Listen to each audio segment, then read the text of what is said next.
Raj actually ನಿಮ್ಮ ಹೆಸರೇ ಎಷ್ಟು ವಿಶೇಷ ರಾಜ್. ಅಪ್ಪಾಜಿ ಡಾಕ್ಟರ್ ರಾಜ್ಕುಮಾರ್ ಸರ್ ಅವರ ಆ ರಾಜ್ ಅನ್ನೋ ಹೆಸರು ಇಟ್ಕೋತೀರಾ ಆ್ಯಂಡ್ ನೀವು ಅವರ ದೊಡ್ಡ ಅಭಿಮಾನಿ. ಅದು ಮೊದಲ ಚಿತ್ರದಲ್ಲಿ ಹೇಳಿದಿರಾ. ನಿಮ್ಮ ಆ ಒಂದು ಮೊಟ್ಟೆ ಕತೆ ಚಿತ್ರದಲ್ಲಿ ಒಂದೊಂದು ಸಿಚುವೇಶನ್ ಅಲ್ಲಿ ಒಂದೊಂದು ಫ್ರೇಮ್ ಅಲ್ಲೂ ಎಲ್ಲಾ ಪ್ರಶ್ನೆಗೆ ಉತ್ತರ ರಾಜ್ಕುಮಾರ್ ಸರ್ ಅವರೇ ಕೊಡ್ತಾ ಇದ್ರು. ಅಂತಹ ರಾಜ್ಕುಮಾರ್ ಸರ್ ಅವರ ಮಗನ ಜೊತೆನೆ ಆಕ್ಟ್ ಮಾಡುವಂತ ಕಾಲ ಕಳೆಯುವಂತ ಅವಕಾಶ ನಿಮಗೆ ಭಾಗ್ಯ. ಎಂಥ ಭಾಗ್ಯ ಇದು. ನಾನು ಉಪ್ಪಿ ಸರ್ ಅವ್ರ ಹತ್ರ ಕೂಡ ನಾನು ಡಾಕ್ಟರ್ ರಾಜ್ಕುಮಾರ್ ಅವ್ರ ಬಗ್ಗೆ ಕೇಳಿದ್ದೇನೆ.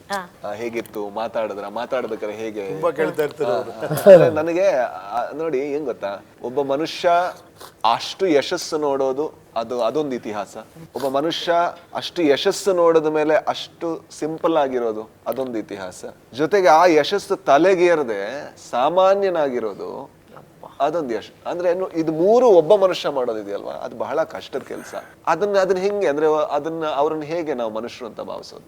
ಐ ಥಿಂಕ್ ಅದನ್ನ ಮೀರಿ ಏನೋ ಅವ್ರು ಆಗಿದ್ರು ಅನ್ನೋದು ನನಗೆ ನನ್ನ ನಂಬಿಕೆ. ಅದಕ್ಕೋಸ್ಕರ ನಾನು ಯಾರೇ ಸಿಕ್ಕಿದ್ರು, ಅವ್ರನ್ನ ಒಂದ್ಸಲ ಮೀಟ್ ಆಗಿದ್ದವ್ರ ಹತ್ರ ಸಿಕ್ಕಿದ್ರು ಕೂಡ ಮೊದಲ ಪ್ರಶ್ನೆ ನಾನು ಕೇಳೋದು ಡಾಕ್ಟರ್ ರಾಜ್ಕುಮಾರ್ ಅವ್ರನ್ನ ಭೇಟಿಯಾಗಿದ್ರ, ಅವ್ರು ಹೇಗಿದ್ರು.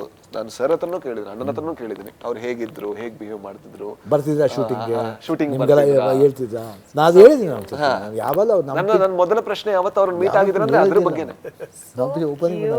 ಹೋಗ್ಬೇಕಂತ ಕೇಳಲ್ಲ. ವಾಟ್ಸ್ ದ ಬೆಸ್ಟ್ ಇನ್ಸಿಡೆಂಟ್ ಅಣ್ಣ ಶೇರ್ಡ್ ವಿತ್ ಯು ಅಬೌಟ್? ನನಗೆ ಅದೊಂದು ತಲೆಯಲ್ಲಿ ಉಳ್ಕೊಂಡ್ಬಿಟ್ಟಿದೆ. ಇನ್ಸಿಡೆಂಟ್ ಅನ್ನೋದಕ್ಕಿಂತ ಮೆಮೊರಿ ಇವರು ಹೇಳಿದ್ರು, ಅವ್ರನ್ನ ತಪ್ಕೋಬೇಕಾದ್ರೆ ವಿಭೂತಿ ಪರಿಮಳ ಬರ್ತಾ ಇತ್ತು ಅಂತ. ಅದು ನನಗೆ ಇವತ್ತಿಗೂ ಕೂಡ ನನಗಿರೋ ಬೇಜಾರೇನಂದ್ರೆ ನನಗೊಂದ್ಸಲ ಆ ಸ್ಮೆಲ್ ಸಿಕ್ಕಿಲ್ಲ ಅನ್ನೋ ಬೇಜಾರಿದೆಯಲ್ಲ ಅದು. ಓ ಗಾಡ್. ಡಾಕ್ಟರ್